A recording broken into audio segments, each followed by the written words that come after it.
Me desperté con el fuerte olor a resina de pino, impregnando el aire y la humedad fría del suelo presionando contra mi espalda.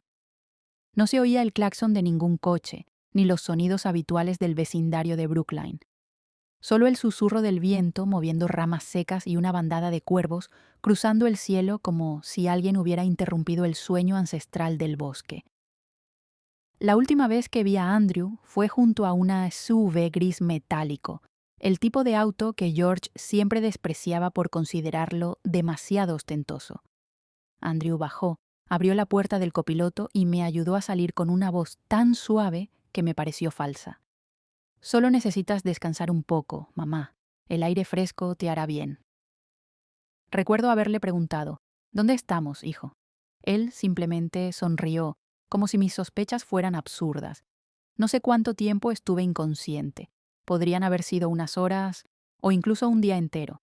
Pero al despertar, el coche había desaparecido, junto con mi teléfono, mi bolso, mi cartera. Incluso las botas forradas de lana que llevé desde Boston ya no estaban. En su lugar, solo quedaban unas sandalias de plástico baratas, como si fuera una anciana indigente perdida en el sueño de alguien más y luego descartada. ¿Alguna vez has imaginado despertar en medio de un bosque, sin zapatos, sin cartera, sin tu hijo cerca, rodeada solo de un silencio tan profundo que asusta? Déjame tu comentario. ¿Qué harías tú primero? No olvides suscribirte al canal. Las traiciones más crueles casi siempre comienzan con una voz dulce y aparentemente inofensiva. Algunas madres siguen justificando a sus hijos incluso después de haber sido traicionadas. Pero yo ya no tengo la edad para mentirme a mí misma. Andrew no me olvidó. Me abandonó. De manera deliberada. Fría. Como parte de un plan cuidadosamente trazado donde yo era el último obstáculo que debía desaparecer. Observé el entorno. No había casas, ni señales, solo árboles y una extensión salvaje a la que seguramente me llevó tras apagar el GPS del vehículo. Había leído historias sobre ancianos abandonados por sus propios hijos, pero jamás imaginé que me convertiría en la protagonista de una tragedia así. Yo fui la esposa de George Whitmore, el legendario arquitecto detrás de 3 de los edificios más emblemáticos de esta ciudad. Dirigí la fundación de becas que llevaba su nombre. Me paré en escenarios de gala bajo reflectores, entregando diplomas a huérfanos con una sonrisa que iluminaba todo. Y ahora yacía al pie de un árbol podrido, como si todos esos años fueran solo un espejismo que se desvaneció entre la frialdad de este bosque sin alma. No lloré. No porque fuera fuerte, sino porque ya lo presentía. Andrew me había hecho una pregunta 2 semanas antes, cuando apareció en casa con una carpeta gruesa de documentos y un café de Starbucks, el primero que me había comprado en su vida. Mamá, estoy planeando renovar por completo la mansión de Brookline, pero está a tu nombre y eso complica los permisos de construcción. No respondí de inmediato, solo lo miré. Y luego fijé mis ojos en la esquina del papel, donde había una firma falsa, temblorosa, torpe, pero lo bastante creíble para que un funcionario perezoso no levantara sospechas. Yo no soy una mujer fácil de engañar, mucho menos a los 72 años. Después de la muerte de George, pasé 5 años estudiando leyes de herencia, 3 revisando cada documento de su patrimonio y 6 meses rehaciendo discretamente todos los trámites de propiedad sin decirle una palabra a nadie. Andrew pensó que yo era ingenua, pensó que me derrumbaría, que al echarme de casa, apoderarse de todos los papeles y legalizar la propiedad, tendría el control absoluto de la mansión de $500 millones donde George colocó el primer ladrillo. Lo que no sabía era que el nuevo dueño de esa casa ya había firmado la noche anterior, pero aún no podía revelarlo, no tan pronto, no en este preciso momento. Por ahora, yo no era más que una anciana temblorosa en medio del bosque, arrastrando los pies hacia una luz débil en la distancia, tal vez de una cabaña abandonada, una carretera, o quizás una nueva oportunidad para darle la vuelta al tablero. Cada paso sobre las hojas secas era un juramento silencioso. No buscaba venganza, solo necesitaba que la verdad saliera a la luz. En este mundo, la justicia a veces no llega en forma de un juez, sino de una firma en el momento adecuado. Y yo ya la había estampado, la noche anterior, antes de que Andrew me llevara al bosque, incluso antes de que creyera haber ganado. Pensé que el dolor más grande sería ser abandonada en medio del bosque. Pero el verdadero dolor fue regresar y estar de pie frente a la puerta de mi propia casa, y no poder abrirla. 3 días después del abandono, seguí el débil resplandor del atardecer, paso a paso sobre hojas podridas, espinas y barro. Pero no estaba completamente desesperada, ni del todo sorprendida. En el fondo, ya lo sabía. Lo supe desde el momento en que Andrew dijo: «No necesitas llevar nada, mamá, solo serán unas horas». Lo vi en la mirada fugaz de Melissa cuando metió una mascarilla, toallitas húmedas y una pequeña bolsa en el maletero. No para mí, sino para ellos. Yo no era una madre ingenua. Llevaba 72 años de vida y al menos 40 cuidando de una familia entera, con el instinto maternal de proteger, pero también la astucia suficiente para detectar la traición en el aire. La noche anterior a esa escapada propuesta por Andrew, metí discretamente en mi abrigo unas barras de proteína, un pequeño estuche con medicamentos y una vieja navaja de George. No porque estuviera segura de que me abandonarían, sino porque ya no estaba segura de que mi hijo quisiera llevarme de vuelta. Y tenía razón. La primera noche en el bosque, cuando el sonido del auto de Andrew se desvanecía como una cuchillada en el oído, no lloré. Me senté junto a un tronco, saqué la comida seca y la masticaba en pequeños bocados. El viento helado se colaba por el cuello de mi abrigo.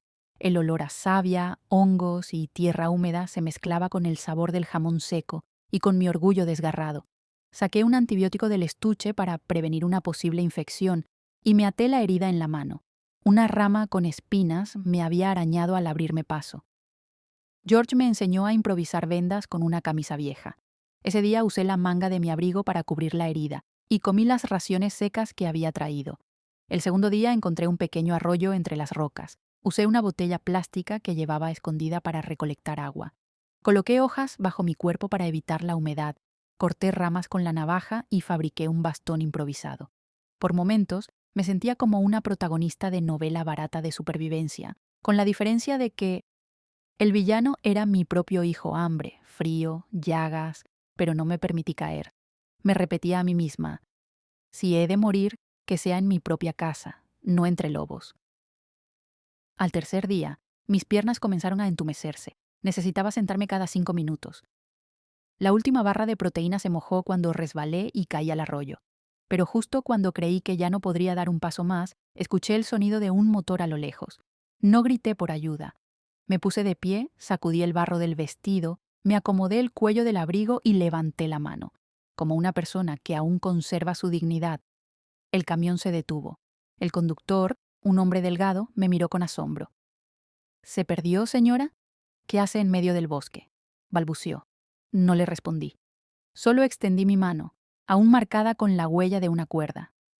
«Brookline», dije. Solo una palabra. Bastó para que él entendiera. Sentada en la enfermería, con un vaso de agua tibia entre las manos, aún sentía el frío calándome los huesos. Pero había una certeza. La casa de Brookline ya no era mía. La había vendido, legalmente, la noche antes de que me abandonaran. No a Andrew ni a ningún miembro de la familia. Había transferido toda la propiedad de la mansión, valorada en más de $500 millones, al Fondo de Conservación Arquitectónica Whitmore, bajo supervisión legal de un abogado independiente y con Lucas Jennings como fideicomisario, el joven ingeniero al que ayudé años atrás y que ahora volvía como parte de un destino perfectamente tejido. No sé si Andrew ya lo sabe, o si solo finge no saberlo mientras presenta una solicitud para cerrar la propiedad por renovación interna. Una acción temeraria, por no decir abusiva, sobre un bien que ya no le pertenece en lo absoluto. Pero no tenía prisa en exponerlo. Todo animal muestra su vientre cuando se siente acorralado. Y Andrew ya había empezado a desabotonar su camisa llena de secretos. Cuando el camión se detuvo frente a los portones de la mansión Whitmore, mi corazón latía con fuerza. No por emoción, sino por miedo a la verdad que encontraría.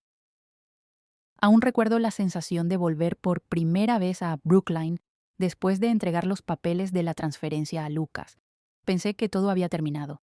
Documentos legales, firmas válidas, la propiedad ya no era mía, pero al menos tampoco era de Andrew. Sin embargo, al llegar al portón de hierro que conocía de memoria, el sistema de reconocimiento giró la vista. No se abrió. No respondió.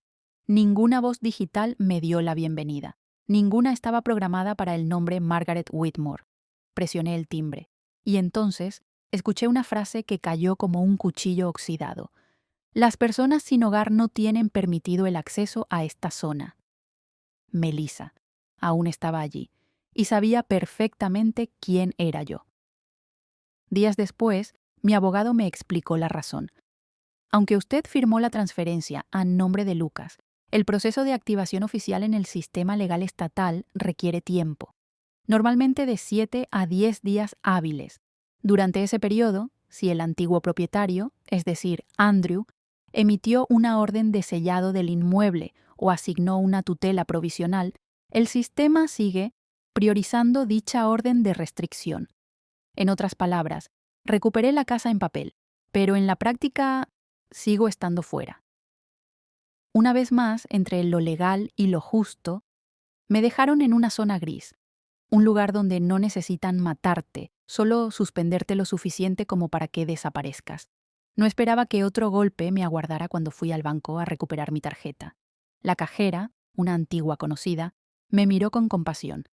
La cuenta de gastos ha sido restringida debido a una orden enviada por el representante legal, alegando que usted sufre pérdida temporal de capacidad cognitiva. Estuve a punto de reírme. Andrew ni siquiera necesitó falsificar mi firma. Hizo algo peor. Envió un informe médico falso, elaborado por un médico cómplice, que declaraba que yo presentaba signos de desorientación senil, delirios paranoicos y tendencia al vagabundeo. ¿Vagabundeo? Me abandonaron en un bosque, y ahora me convertían en una anciana demente vagando sin rumbo, según documentos legales que daban acceso total a un patrimonio superior a $500 millones, incluyendo fondos fiduciarios internacionales que George acumuló en secreto, acciones en 3 compañías de bienes raíces heredadas y depósitos en efectivo en cuentas confidenciales del Banco Valeria. No solo se trataba de la casa, no solo de mi honor, estaba intentando apoderarse de todo un sistema que George había dejado para mí. Un legado valuado en más de $500 millones, blindado en capas de seguridad bancarias internacionales a las que solo el beneficiario legítimo podía acceder. Elaine, a quien llamé para pedir ayuda, llegó esa misma noche. «Tenemos pruebas de que usted fue abandonada a propósito», dijo con los ojos encendidos. «Y tengo esto». Abrió su portátil y me mostró un video, una cámara de tránsito en la autopista que conduce al bosque, donde se ve claramente la SUV gris de Andrew deteniéndose, abriendo la puerta del copiloto, donde yo descendí, y luego acelerando, dejándome sola bajo el dosel oscuro de los árboles. No hacían falta más palabras. Él no solo quería que desapareciera de la casa de 500 millones, quería que desapareciera de toda posibilidad de tocar el legado de miles de millones. Borrándome como persona legalmente competente, era el coche de Andrew, inconfundible.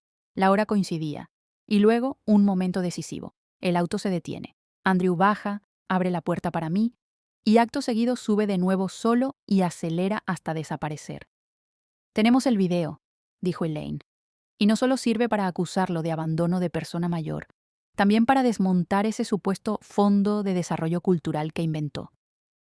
Asentí con la cabeza. Las manos me temblaban. «Hay algo más», continuó Elaine, entregándome una caja de correo. «Esta carta llegó ayer, pero no se la entregaron porque cambiaron la dirección». La abrí. Era de George. «Si algún día ya no estoy y esta casa te es arrebatada», abre el sobre adjunto. «La casa ya no está a tu nombre. Está ahí a nombre de otra persona. Alguien a quien salvaste la vida y que adopté como hijo. No necesitaba buscar a Lucas. Fui yo quien firmó el contrato de transferencia. Sabía exactamente quién era. Lucas Jennings, el niño que acogí con su madre después de un incendio en el barrio marginal. Vivió en la cocina trasera de mi casa durante casi un año. Fue a la escuela primaria con la ropa de mi hijo y me llamaba señorita M, hasta que su familia pudo mudarse. George solía decir, si algún día no estamos seguros ni en nuestra propia casa, dejemos que alguien que ya conoce la pérdida la resguarde por nosotros. No vendí la casa por desesperación, la vendí a Lucas porque creía en él, porque si alguna vez era traicionada, Él sería el único que no usaría lazos familiares para arrebatarme lo que es mío, sino que lo protegería en nombre de la memoria. No teníamos que buscarnos, solo debíamos esperar el momento adecuado. Y cuando Andrew usó una fachada de remodelación para manipular la situación, cuando el patrimonio se decidió por palabras y no por leyes, lo llamé. Y Lucas apareció, no con sorpresa en el rostro, sino con un plan reactivado tras 6 años de silencio.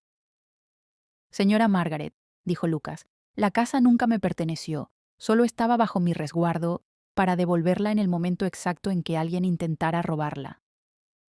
Lucas alzó la mirada hacia mí. Tenía los ojos enrojecidos, pero su voz seguía serena. No me importa qué nombre figura en los documentos. Si esa mansión de Brookline fue donde usted vivió, donde fue traicionada, entonces debe ser devuelta. Estaba a punto de agradecerle, pero Lucas levantó la mano para detenerme. Pero no quiero devolverla en silencio, dijo. Quiero devolverla con honor. Me quedé inmóvil. Él continuó, con voz firme y cada palabra medida. No con un sobre de abogado, no con un documento firmado entre 4 paredes, sino frente a todos, para que aquellos que alguna vez borraron su nombre de sus vidas lo escuchen resonar con claridad. Y así, comenzamos a planearlo juntos. 3 días después, se organizó una rueda de prensa justo frente a los portones de la mansión Brookline, el lugar donde una vez las cámaras me negaron el acceso y me llamaron persona sin hogar. Frente a decenas de cámaras y con la presencia de representantes legales de 2 firmas independientes, Lucas Jennings declaró: «Yo, la persona cuyo nombre figura en esta propiedad, confirmo que esta casa pertenece a la señora Margaret Whitmore, desde mucho antes de que mi firma apareciera en ningún papel. Y hoy no estoy devolviendo una casa, estoy devolviendo el derecho a existir a quien fue abandonada por su propio hijo por esta misma casa». Entonces, di un paso al frente, sin levantar la mano, sin discurso. Solo toqué la reja negra que una vez me negó la entrada a mi propia vida. Y luego me giré. No hacía falta decir más. La casa había vuelto a su lugar. Y quien fue expulsada volvía a estar en el corazón de la memoria. No derramé lágrimas. Solo miré a mi alrededor. La casa era distinta, pero reconocí cada ladrillo, cada rasguño en el alféizar donde George había tallado M+G. Me encontraba sentada en el pequeño cuarto, detrás de la biblioteca de George cuando Andrew entró. Sin tocar, sabía que su madre estaba allí. Cerró la puerta de golpe. Sus ojos enrojecidos, no por dolor, sino por furia. Andrew dijo: «¿Vendiste la casa, la mansión de la familia, a ese mocoso de Lucas?» Le respondí con voz tranquila: «No es de la familia, era mía, y de George, y de los recuerdos que intentaste borrar con tu falsa remodelación». Andrew, gritando: «¿Crees que ganaste? ¿Que esto se termina con una simple firma? ¿Arruinaste todo el legado de papá solo para vengarte de mí?» Lo miré directamente a los ojos y dije: «Tu padre no me dejó nada. Más precisamente, dejó un legado que no pertenece a quien intenta apoderarse de él pisoteando a su propia madre». Andrew rugió: «Preferiste a un extraño antes que a tu propio hijo. ¿Quién se cree que es ese tipo? Un ingeniero de cuarta que rescataste de un barrio de chabolas», le respondí con voz firme, más sólida que antes. Precisamente porque una vez lo salvé, él nunca lo ha olvidado. Y tú, alimentado con cada año de mi juventud, elegiste olvidarlo todo. Andrew, levantándose con voz baja y venenosa: «Te vas a no pues arrepentir. Esa casa debió ser mía. No puedes simplemente arrebatármela y vivir como si nada hubiera pasado». Lo miré con firmeza, sin pestañear. «No te la quité. Solo recuperé lo que nunca te perteneció. Y si alguien debe arrepentirse, es quien dejó a su madre en medio del bosque creyendo que ella moriría allí». Andrew titubeó, con un destello de horror en la mirada. «¿Tú lo sabes?». Asentí, con total serenidad. «Sigo viva. Y ahora tengo nombre, tengo casa y tengo memoria. Tú, en cambio, solo tienes un crimen, y está por figurar oficialmente en tu expediente». Andrew retrocedió en silencio y se marchó sin mirar atrás. Yo no lloré. Solo volví a sentarme en el escritorio, donde aún reposaban los planos de George, el diseño de una casa que nunca se construyó, con una anotación en la parte inferior. Un lugar donde quienes aún conserven la fe puedan comenzar de nuevo. Andrew había desaparecido. Sobre la mesa quedó un pequeño papel, sin sobre, sin título. La caligrafía inconfundible. Siempre elegiste a los demás en lugar de a mí. Esta vez yo elijo borrarte de mi vida primero. Doblé el papel, sin rabia, sin rencor, solo el cierre de una ilusión y el inicio de un hogar ya no vacío de afecto. Pero justo cuando creí que todo había terminado, cuando puse un pie de nuevo en la casa de la que una vez me echaron, Elaine entró en el despacho con un fajo de documentos y el rostro más tenso que nunca. «Tenemos otro asunto pendiente», dijo, «y esta vez no tiene que ver con Andrew, tiene que ver con un fondo valorado en casi $7.500 millones que George creó de forma anónima, con cotitularidad de H.L. Madsen». Alcé la vista. Pensé que ese nombre solo figuraba en los papeles de la antigua propiedad. Elaine negó con la cabeza. No, ver, eso era solo la superficie. Esa mujer tiene en sus manos la llave de una parte del patrimonio que Andrew podría explotar, si ella lo permite. Creo que debe verla, antes de que sea demasiado tarde. Ya no necesitaba buscarla para disputar la casa de Brookline. Ese capítulo estaba cerrado, firmado legalmente por mí, por Lucas y por el sistema judicial. Pero debía verla, porque su nombre aún figuraba, no en los títulos de propiedad, sino en las transacciones de fondos internacionales que George había dejado atrás, donde una fortuna estimada en más de $10.000 millones estaba codificada a través de cuentas raíz en Europa, y una parte de ella aún sin beneficiario claro. George firmó uno de esos fondos junto a ella, dijo Elaine, y si ella no ha transferido sus derechos ni ha retirado oficialmente los activos, Andrew podría estar usando el título de copropietario sobreviviente para intentar acceder a esa herencia. Me puse de pie. Ya protegimos la casa. Ahora es momento de resguardar el resto de la verdad. Regresé a la mansión y no dormí esa noche. Durante la madrugada encontré un correo electrónico extraño proveniente de la dirección silentbranch99. El contenido era breve. Están buscando el cuadro detrás de la estantería del tercer piso. Si aún recuerda la clave MAG, ábralo antes de que lo fuercen. Me incorporé de golpe. MAG, iniciales de Margaret, Andrew, George. El código que George había grabado detrás del retrato de boda como símbolo de la primera familia. ¿Aún no lo habían forzado? A la mañana siguiente, fui a la casa por una ruta alternativa, evitando el acceso principal. Trepé la vieja verja donde aún quedaba una cámara ciega que George jamás reparó. Sabía que tenía solo unos minutos antes de que los guardias hicieran su ronda. Entré usando la llave de emergencia que había escondido cuando George aún vivía, en una cavidad detrás de una lámpara de piedra. La casa estaba vacía, no había nadie. Melissa y Andrew estaban en una fiesta de lanzamiento del nuevo fondo de inversión. Fui directamente al tercer piso, detrás de la estantería. El cuadro de tulipanes amarillos colgaba torcido. Deslicé mi mano detrás y encontré una cerradura de combinación. MAG. Giré. Clic. Una caja cayó. En su interior, un disco duro metálico de color negro. Elaine lo revisó ese mismo día. Tras 3 horas, regresó pálida. «Tiene que ver esto», dijo. La pantalla se iluminó.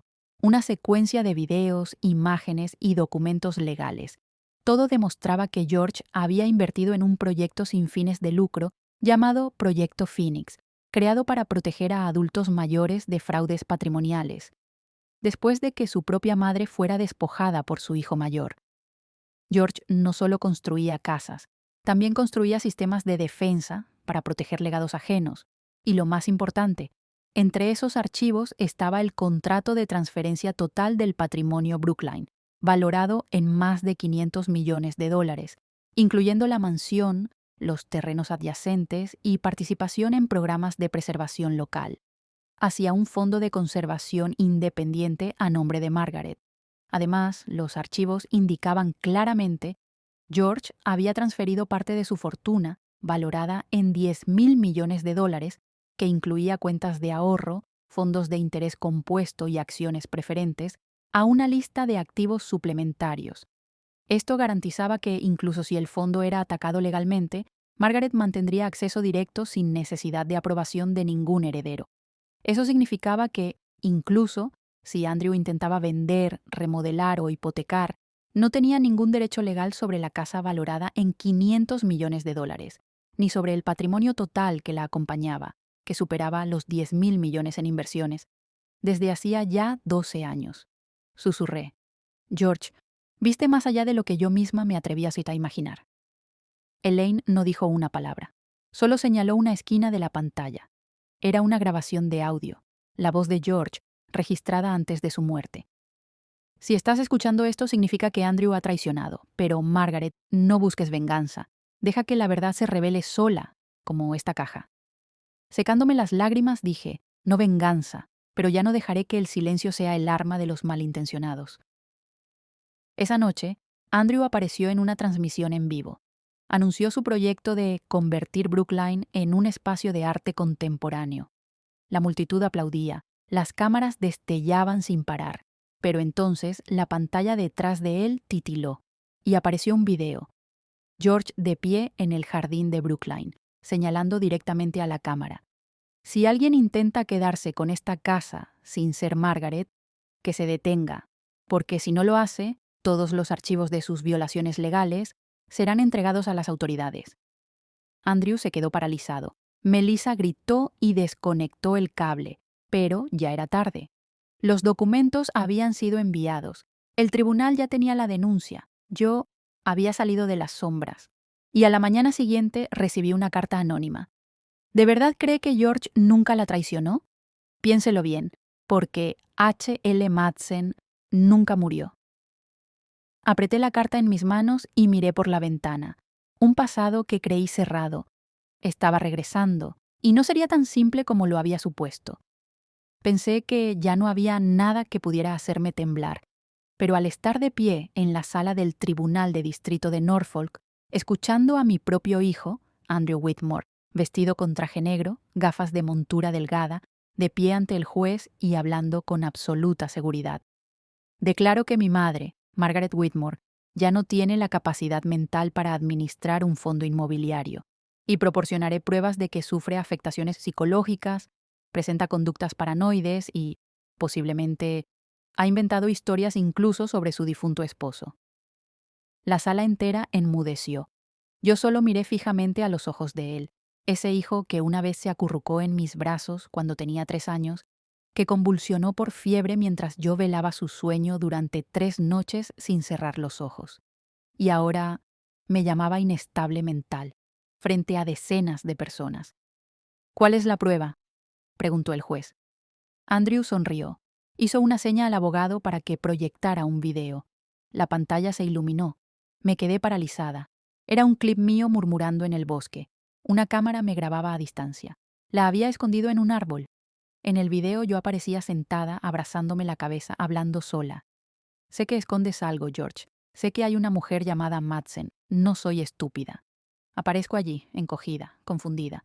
El video dura solo 30 segundos, pero lo suficiente para dar la impresión de que he perdido el control, hablando de una supuesta segunda esposa imaginaria de George.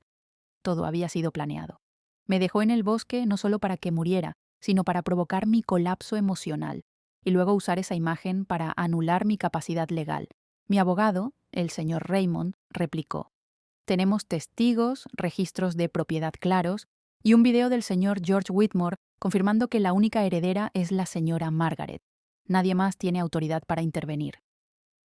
Pero Andrew seguía sonriendo. No había ido a ganar el juicio, había ido a sembrar duda, a implantar en la mente del público la idea de que su madre deliraba con recuerdos inventados. Y entonces ocurrió algo que no esperaba. 3 días después recibí un correo electrónico anónimo. No era de Elaine, ni de Lucas, ni de nadie que conociera. Solo una frase. ¿Quieres saber quién es realmente H.L. Madsen? Ve al archivo de Stavanger, tercer piso, sala 117. Stavanger, una pequeña ciudad costera en Noruega, donde George trabajó brevemente en 1987. Envié a Elaine de inmediato. 3 días más tarde me llamó con la voz quebrada. Señora, siéntese para escuchar esto. H.L. Madsen no era una amiga. No era una expareja. No era alguien que George ocultara por generosidad silenciosa. H.L. Madsen era la esposa legal de George en Noruega. Un matrimonio registrado en 1975, 5 años antes de que él me conociera. Nunca nos divorciamos legalmente en Estados Unidos, pero George tampoco anuló jamás su matrimonio en Noruega. En los registros internacionales, George figuraba como casado con 2 mujeres al mismo tiempo. Y lo más importante, su primera esposa nunca murió. Ella, o mejor dicho, esa mujer, seguía viva. Y fue precisamente quien me envió la carta anónima. Había vivido con una identidad falsa todo este tiempo en Canadá. Me quedé sin aliento. Elaine continuó. Los archivos muestran que George dejó un fondo oculto, sin informarle a nadie, a nombre conjunto suyo y de la señora Madsen como copropietarias, pero ella transfirió su parte en silencio a otra persona. Pregunté, ¿a quién? Elaine respondió, a Andrew. Entonces lo entendí. Andrew no era solo un traidor, era el producto de 2 secretos. Comencé a unir las piezas. Cuando tenía 13 años, Andrew me preguntó, mamá, ¿por qué papá viaja tanto? Una vez lo escuché hablando en otro idioma con alguien por teléfono. Yo creí que era por sus negocios internacionales, pero número. Era una llamada con su primera esposa, la mujer que nunca salió de la vida de George, y Andrew lo sabía. Tal vez encontró algún documento, tal vez George se lo confesó, pero de cualquier forma, George había dejado un testamento secundario, secreto, sin validez legal en EU, a favor de Andrew, a través de su exesposa, un plan enterrado con sumo cuidado, la mansión de Brookline, una propiedad valorada en más de $500 millones, originalmente parte de una fundación benéfica que yo misma fundé, junto a más de $7.800 millones en activos de mi esposo, estaban conectados a una red financiera paralela que partía desde Noruega. Andrew la estaba utilizando como un canal alternativo para desafiar mis derechos legales de herencia en suelo estadounidense, y usaba a la primera esposa de George como escudo legal, invocando que, según el derecho civil europeo, ella era la cónyuge original y nunca había perdido su participación legal en los bienes. Así, intentaba establecer un vínculo ambiguo con una fortuna gigantesca.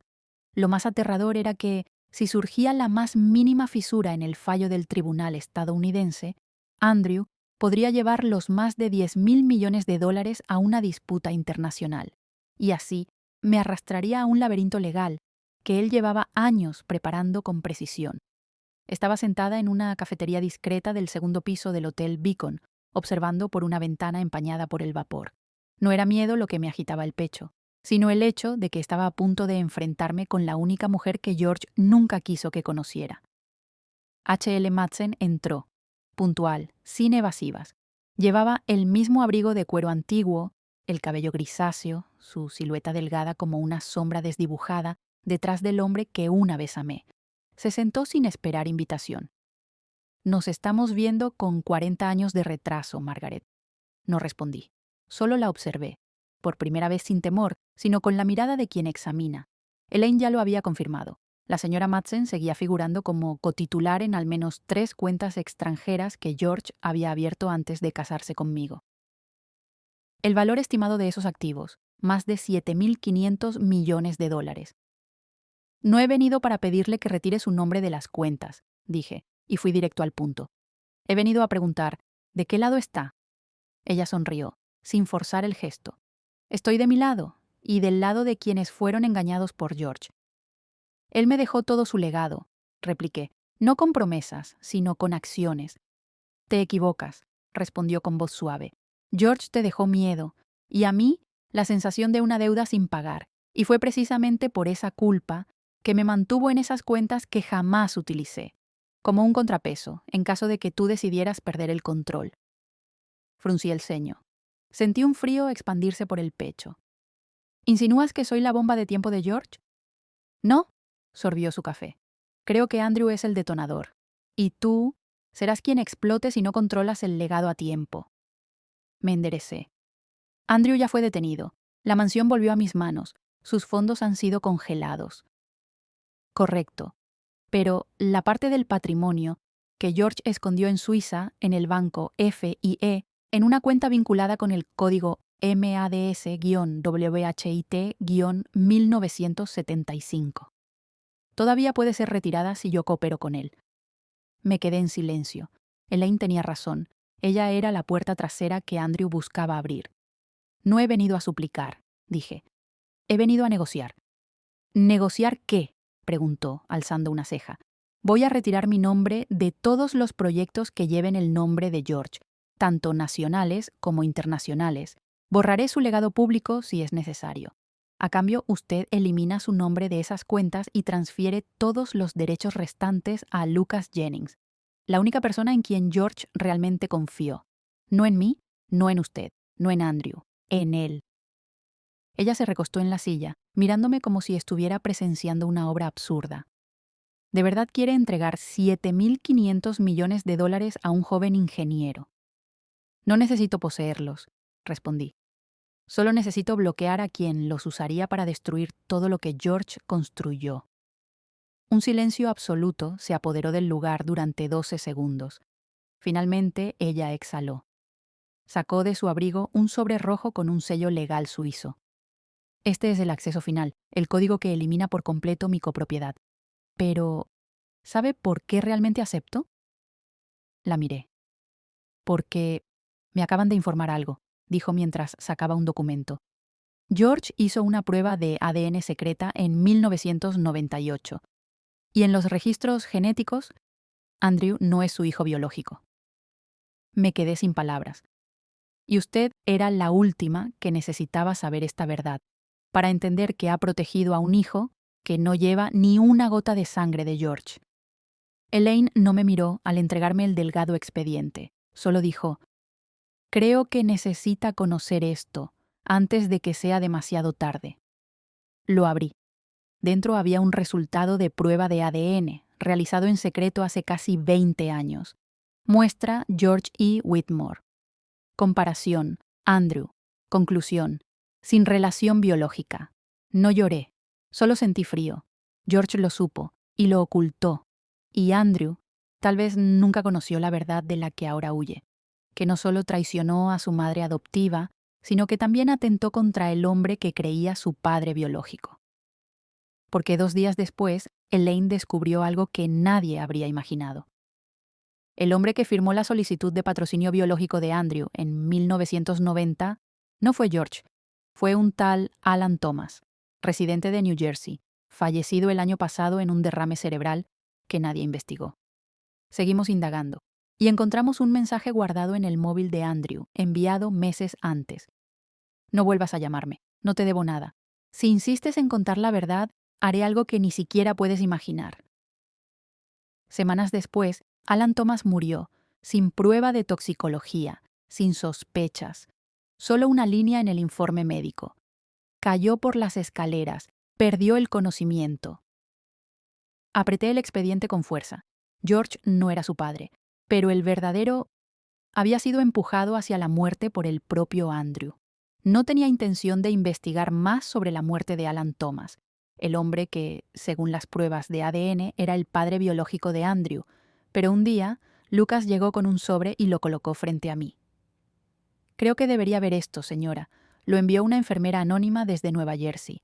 Dentro había una copia del expediente de urgencias de Alan, quien había sido ingresado en la sala de emergencias tras caer por las escaleras, pero aún estaba consciente.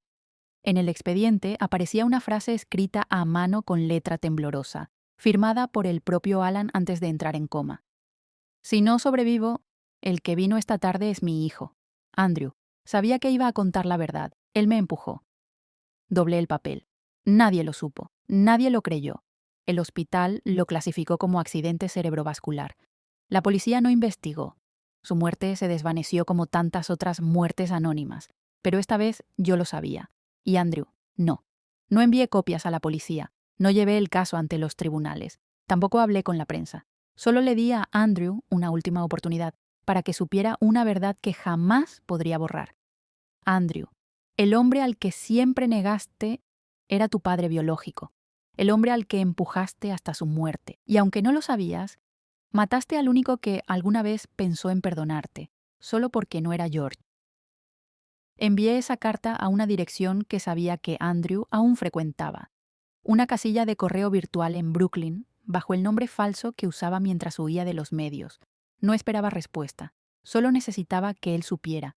Cuando todo te ha sido arrebatado, la verdad es lo único que no puede ser borrado.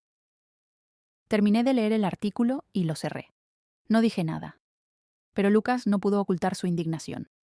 Lo arrestaron cuando estaba a punto de comprar un pasaje de avión usando la identidad de Michael Eden. Llevaba una maleta con documentos bancarios del fondo en Noruega, activos que George había establecido desde los años 80. Planeaba retirar $240 millones en las próximas 48 horas. Y él planeaba salir de Estados Unidos, dije, sin saber que había usurpado justamente la identidad de quien quiso borrar. Lucas asintió. ¿No sabe que Michael Eden es el nombre que usted usó al reconstruir su vida? ¿No sabe que Eden fue el nombre que usted eligió para sí misma después de que la declararan muerta? Me levanté. Caminé hasta la ventana. La luz del atardecer se filtraba entre las ramas de los arbustos de lavanda que planté en el jardín trasero. Lo único que nunca me traicionó. Una semana antes de que arrestaran a Andrew, realmente pensé que ya no me quedaba nada. Las cuentas bancarias cerradas, el número de ciudadanía invalidado, el nombre Margaret Whitmore marcado como fallecida en el sistema fiscal, sin tarjeta de crédito, sin registro civil, sin acceso a medicamentos, sin posibilidad de firmar ningún documento legal. Tuve que contratar a un abogado, no con bienes, sino con una simple hoja de papel escrita a mano. Ya no tenía cuentas, no tenía documentos, ni siquiera era reconocida como una persona viva. Pero tenía algo que los que intentaron borrarme jamás imaginaron: memoria, pruebas y la libertad de quien ya no tiene nada que perder. Escribí en un trozo de papel escolar, con una letra temblorosa pero firme. Yo, la persona que está frente a usted, sigo viva. Conozco los 34 dígitos de la cuenta de Margaret Whitmore. Tengo un video que muestra a mi hijo abandonándome en el bosque. Y tengo el sello fundacional de George E. Whitmore, del cual solo 3 personas en Boston tenían posesión. El joven abogado me miró, luego observó el sello rojo desgastado por el tiempo. No hizo preguntas, solo dijo una frase: trabajaré para usted, no cobraré honorarios, solo le pido una condición: poder contarle esta historia a mi hija cuando tenga edad suficiente para entender que la confianza es lo más hermoso y lo más peligroso que existe. Comenzamos con una tarea casi imposible: demostrar que alguien declarado muerto aún seguía con vida. Todos los sistemas públicos, fiscales, médicos, bancarios, marcaban inexistente. Pero cuando el abogado envió un video extraído de una cámara de tráfico que mostraba a Andrew deteniendo su auto en un camino rural, ayudándome a bajar y luego marchándose, el expediente fue reabierto. Junto con el video, se entregó un certificado de cremación falso emitido en el estado de Georgia, con un sello oficial sospechoso que no coincidía con ningún hospital o institución legal. Un perito forense concluyó: la firma del médico era falsa y el formulario de defunción había sido enviado desde la computadora personal de Andrew en su apartamento de Brooklyn. La primera victoria llegó después de 3 meses. El Tribunal Federal declaró anulado el certificado de defunción por falsificación grave. Yo, Margaret Whitmore, fui reconocida legalmente como viva de nuevo, pero no me detuve. Solicité ampliar la investigación, no por venganza, sino porque Andrew había utilizado su supuesta posición de tutor legal de una madre incapacitada para retirar más de $6 millones del fondo de pensión durante 2 años, falsificar contratos de donación para lavar dinero a través de una fundación fantasma, fabricar informes médicos que me diagnosticaban como senil y con tendencia al vagabundeo inconsciente. El día en que el Tribunal Federal emitió la orden de arresto contra Andrew, yo estaba en el jardín regando las lavandas. Lucas llamó. Lo acaban de detener en el aeropuerto JFK. Usaba un pasaporte falso, cargos, suplantación de identidad de una persona fallecida, apropiación de bienes de un ciudadano, falsificación de documentos médicos y conspiración para lavado de dinero. Dejé la regadera sobre la mesa de piedra. El sol brillaba. El cielo no sabía que alguien acababa de ser arrestado, y yo no sentí alegría. Solo recordé una frase que Andrew una vez me susurró al oído con rabia, cuando le rogué que se detuviera. No hace falta que mueras para ser enterrada, mamá. Solo basta con que dejes de existir en el papel. El resto me encargo yo. Y susurré en mi mente. Ahora te toca a ti. Existir en el papel como un criminal. Y a mí, vivir. Vivir de verdad. Ya no vivo bajo el nombre de Margaret Whitmore. En los documentos ya estoy muerta. Para la sociedad fui una víctima. Para el hijo que crié, fui un obstáculo. Pero en el pequeño jardín detrás de una cabaña de madera, en las afueras de un bosque en Vermont, solo soy una mujer con una regadera cada mañana, plantando lavanda entre col rizada, cantando bajito cuando el sol atraviesa las hojas. Nadie me pregunta quién fui, y no necesito contarlo. Tengo un viejo piano junto a la ventana, donde cada tarde toco algunas notas sencillas, sin melodía, sin audiencia, solo sonidos de alguien que sobrevivió a un amor distorsionado y aún cree que lo bello puede crecer entre ruinas. Lucas sigue viniendo cada fin de semana. Trae semillas nuevas, una anécdota del museo, o simplemente se sienta bajo el porche a escucharme hablar sobre cómo hacer que las zanahorias salgan dulces. Ya no espero el regreso de nadie. Pero vivo, con absoluta gratitud. Si has llegado hasta aquí, quizás no estás solo leyendo una historia. Estás tratando de entender esto. ¿Qué hacer cuando tu propio hijo te abandona?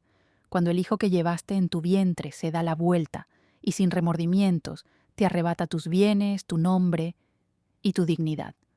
No tengo una única respuesta, pero tengo algo claro.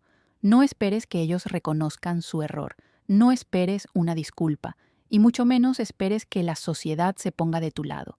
Empieza por lo más básico. Registra todo. Actualiza tu testamento. Transfiere la propiedad mientras aún estás lúcida. Y si tu intuición te advierte algo extraño, no lo ignores. No eres egoísta por proteger lo que construiste con toda una vida. No eres débil por elegir alejarte en vez de enfrentarte. Porque a veces la mejor forma de venganza no es ganar, sino no caer. Si esta historia te hizo pensar, te conmovió o te recordó una parte de tu propia vida, deja un comentario. Leemos cada palabra y sabemos que cada madre olvidada merece ser escuchada. Y si deseas seguir acompañando historias reales como esta, suscríbete al canal She Stories Margaret. Aquí contamos las historias de madres traicionadas que no eligieron el odio, sino levantarse, seguir adelante y vivir con la dignidad que les queda. Gracias por quedarte hasta estas últimas líneas. Nos vemos en la próxima historia. Esta es una historia ficticia que no pretende ofender ni señalar a nadie. Ha sido creada con el único fin de transmitir una lección significativa a los espectadores.